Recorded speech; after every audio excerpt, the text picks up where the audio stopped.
अगर आप इजाजत दें, पहले तो आपने बात की ना करारदाद पाकिस्तान, आपका इंट्रो सुन रहा था मैं, करारदाद पाकिस्तान से आप चले और करारदाद मकासद पे आ गए, दोनों म्यूचुअली एक्सक्लूसिव हैं। करारदाद पाकिस्तान जो है वो एक बड़े ब्राइट, एक थ्राइविंग नेशन की जो है ना ख्वाब देखता है, और दूसरी साइड पे माजरत मैं ये भी कर लूं कि मैं उर्दू में बोलूंगा, पंजाबी मेरी बहुत अच्छी नहीं है, तो आई लव पंजाबी, मुझे बोलना करो पंजाबी, कोशिश कर लूंगा, लेकिन फिर भी दरखास्त ये है कि शायद ना हो सके। करारदाद मकासद जो है ना, उसने जितने भी रिपब्लिकन स्टेट का कॉन्सेप्ट है उसको डिनाई कर दिया। मिसाल के तौर पे हकमियत आला, सॉवरेनिटी बिलोंग्स टू अल्लाह,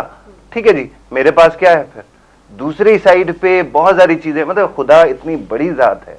उसको क्या फर्क पड़ता है कि मेरे कॉन्स्टिट्यूशन में क्या लिखा हो? मेरा ख्याल है नहीं होता। इसीलिए उसने अपने आप को खलीफतुल्लाह, हमें खलीफतुल्लाह के तौर पे मुकर्रर किया जमीन, ठीक है ना। खलीफा तब जाता है जब कोई खुद रिप्रेजेंट नहीं हो सकता डायरेक्टली। लेकिन लेकिन दूसरी बात जो इन्होंने कही है ना सर,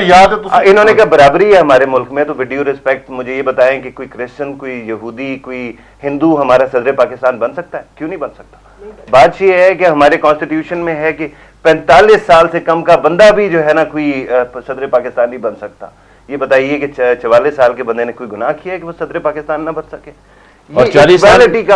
इक्वालिटी का जो फुकदान है उसको हम जस्टिफाई करना चाहते कर लें, या फिर हम कायदे आज़म के उस पर चल लें कि जो जैसे ही पाकिस्तान बनता है 11 अगस्त को, उससे थोड़ा सा पहले पहली कॉन्स्टिट्यूएंट असेंबली में वो खुद जो है ना इज़हार अफसोस करते हैं कि इतने लोग जो है वो मारे गए और नहीं मरना चाहिए था, और फिर वो वादा करते हैं कि अभी वो मंजिल नहीं आई है जहां पे मुसलमान और हिंदू की इक्वालिटी होगी, लेकिन वो मंजिल हम कोशिश जरूर करेंगे। और फिर उस स्टेट को देखिए जो अपने सदर पाकिस्तान या अपने गवर्नर जनरल की उस स्पीच को दबा देती है, सेंसर कर देती है। अगर आप ये चीजें देखेंगे तो आपको पता चलेगा इक्वालिटी नहीं है सर।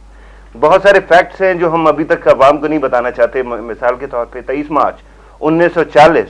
क्या सिर्फ करारदाद पाकिस्तान की सालगिरह थी, या भगत सिंह की 10वीं बरसी भी थी?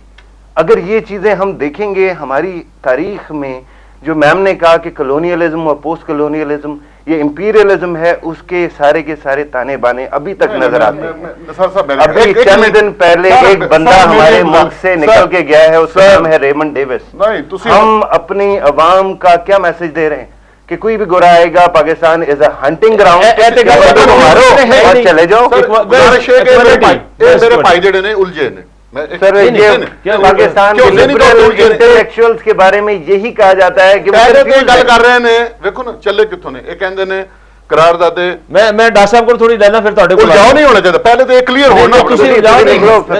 नहीं। डॉक्टर साहब ਜਿਹੜੀ ਗੱਲ ਪਤਾਵੀ ਸਾਹਿਬ ਨੇ ਕੀਤੀ ਹੈ कि इतने नजर ही नहीं आती इक्वालिटी, कितने नजर आती है। और दूसरी गल है क्या कायदे आज़म जो पाकिस्तान से देखने हैं कि अज का पाकिस्तान जो जिस तरह मैं कहा कि करप्शन है, बेरोजगारी है, और मैनू ਇਹਦਾ जवाब भी दे दियो कि 1971 च अगर मशी पाकिस्तान अलग होया सी ਉਹਦੀਆਂ ਕੀ ਵਜੂਹਾਂ ਸਨ, ਅਸੀਂ ਸਟੇਟ ਤੋਂ ਬਾਅਦ ਸਟੇਟ ਤੇ ਆਏ ਸਾਂ। अगर 1940 ਦੀ करार तो बाद करारदाद तो बाद 1941 ਦੀ ਜਿਹੜੀ अमेंडमेंट होई, फिर अगे चले गए सी, फिर जो जमहूरियत पाकिस्तान आया। क्यों मशी पाकिस्तान अलग होया? क्या इक्वालिटी है? बिल्कुल मैं एक गल करने वाली सा, मेरा ख्याल है फारूक साहब ने बड़ी मैं टोटली उन्होंने दे नाल मुतफिक हाँ। सिर्फ ऐड करना चाहांगी कि जिथे बेग साहब कह रहे हैं कि पाकिस्तान का कानून जड़ा है, ज़ाहिर है कि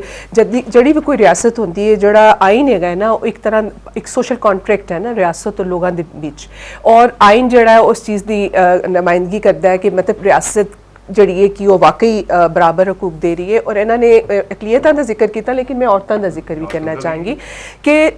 अगर तुसी कानून देखो कि जिथे तुहाडा एक आर्टिकल 25 कहता है कि कोई जिस की बुनियाद पर जड़ा है वो नहीं किसी किस्म का इम्तियाजी सलूक होएगा, उसी कानून के अंदर कानून शहादत भी मौजूद है जिथे 2 औरतों की गवाही एक मर्द के बराबर है। उसी कानून के अंदर किसासन दियत का कानून तुसी रखा है जिथे ब्लड मनी और मर्द की जड़ी लाइफ है ओदा जड़ा ब्लड मनी ओदी औरत की कीमत जड़ी है ओदी तो निस्बत अद्धी हैगी है। इसी तरह शहरियत का कानून कि अगर एक मुसलमान पाकिस्तानी मर्द किसी गैर पाकिस्तानी ना शादी करता है तो ओदे बच्चा भी नेशनैलिटी मिल जाएगी, ओदी बीवी भी मिल जाएगी। लेकिन अगर पाकिस्तानी औरत किसी गैर नॉन पाकिस्तानी नाल शादी कर दी है तो ओदे खावंद नूं कदी भी नेशनैलिटी नहीं मिलेगी। मतलब बहुत से तुसीं चाहो तो मैं तुहानूं लिस्ट गवा दा कि यह आईने पाकिस्तान का जोड़ा कॉन्स्टिट्यूशन है, इहदे अंदर बहुत सारे तजादात मौजूद ने जिन्हां नूं खत्म करन दी लोड़ हैगी है। एक तो यह गल, दूसरी गल मैं उसी तरफ आना चाह रही सा और मैं लिंक करना चाह ਚਾਹਾਂਗੀ ਜਿਹੜੀ ਬੇਗ ਸਾਹਿਬ ਨੇ ਗੱਲ ਕੀਤੀ ਕਿ ਮੁਸਲਮਾਨ ਕਾਇਦ ਆਜ਼ਮ ਨੇ ਕਿਹਾ ਕਿ ਇਹ ਮੁਸਲਮਾਨਾਂ ਵਾਸਤੇ, ਅਸਲ ਵਿੱਚ ਇਹ ਮੁਸਲਮਾਨਾਂ ਦੀ ਗੱਲ ਨਹੀਂ ਸੀ। ਗੱਲ ਇਹ ਸੀ ਕਿ ਸਭ ਬਰੇ ਸਗੀਰ ਦੇ ਕੰਟੈਕਸਟ ਦੇ ਅੰਦਰ ਦੇਖੋ ਮੁਸਲਮਾਨ ਹਿੰਦੂ ਤੇ ਬਹੁਤ ਅਰਸੇ ਤੋਂ ਰਹਿ ਰਹੇ ਸਨ ਨਾ ਇਕੱਠੇ, ਲੇਕਿਨ ਨਾ ਬਰਾਬਰੀ ਦੀ ਮਸਲਾ ਸੀ। ਕਾਇਦ ਆਜ਼ਮ ਨੇ ਤੇ ਬਹੁਤ ਲੇਟ, ਉਹ ਖੁਦ ਵੀ ਕਾਂਗਰਸ ਦੇ ਮੈਂਬਰ ਰਹੇ ਔਰ ਬਹੁਤ ਅਰਸੇ ਤੱਕ ਉਹਨਾਂ ਦੀ ਕੋਸ਼ਿਸ਼ ਇਹੀ ਰਹੀ ਕਿ ਪਾਕਿਸਤਾਨ ਜਿਹੜਾ ਮਤਲਬ ਇੰਡੀਆ ਦੇ ਅੰਦਰ ਹੀ, ਤੁਹਾਨੂੰ ਪਤਾ ਹੈ ਕਿ ਜਿਹੜਾ ਆਪਣਾ ਉਹਨਾਂ ਦਾ ਮਿਸ਼ਨ ਆਇਆ ਸੀ ਲੇਟ ਆਪਣਾ अगर मुतालिया बहुत महदूद है, मैं मोहतरमा का एहतराम करना, लेकिन प्लीज अच्छा एक सेकंड मेरी गल ब्रेक लांगा, ब्रेक तो बाद आगे गुफ्तगू करेंगे नाज़रीन, छोटी जी ब्रेक लवांगे और ब्रेक तो बाद आके अपनी गल नूं कंटिन्यू करेंगे।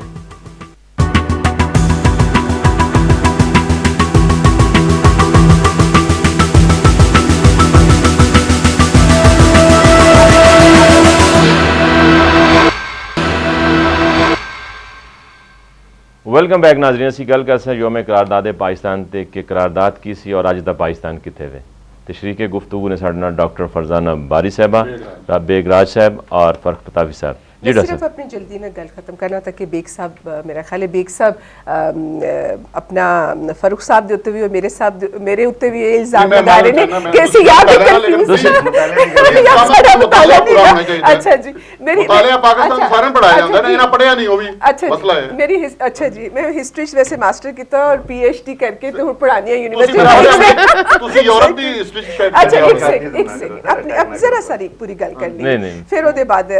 ਕਰਾਂਗੇ। अच्छा मैं सिर्फ एक गल करना चाह रही सा ਉਹੀ ਅਸੀਂ ਜਿਹੜੀ ਇਹ ਹੈ ਕਿ ਮਕਸਦ ਕੀ ਸੀ, ਮਕਸਦ ਇਹ ਸੀ ਕਿ ਕਿਉਂਕਿ ਨਾ ਬਰਾਬਰੀ ਦੀ ਗੱਲ ਹੋ ਰਹੀ ਸੀ ਕਿ ਜਿਹੜੀ ਹਿੰਦੂ ਮੈਜੋਰਿਟੀ ਹੈ ਉਹ ਇਕੁਅਲ ਅਪਰਚੂਨਿਟੀਜ਼ ਨਹੀਂ